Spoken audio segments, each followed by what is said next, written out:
வணக்கம். Tamil cine news channel. பிரம்மாண்ட இயக்குனர் ஷங்கரிடத்தில் உதவி இயக்குனராக பணியாற்றிவிட்டு ராஜாராணி படத்தில் இயக்குனரானவர் அட்லி.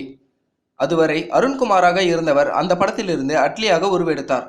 மேலும் AR முருகதாஸ் தயாரிப்பில் ராஜாராணி படத்தின் முதல் காட்சியை உலகநாயகன் கமலஹாசன் தொடங்கி வைத்தார்.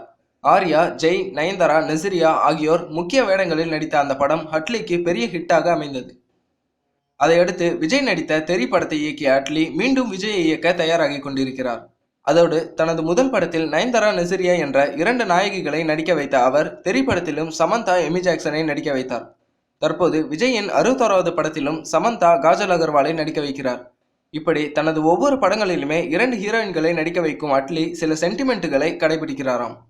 அதாவது சூப்பர் ஹிட் படங்களின் படப்பிடிப்பு நடந்த இடத்தில் தனது படப்பிடிப்பை நடத்துவது, சில மெகா ஹிட் படங்கள் வெளியான தேதிகளில் தனது படத்தை வெளியிடுவது என்கிற சென்டிமெண்ட்டுகளை கடைபிடிக்கிறாராம்.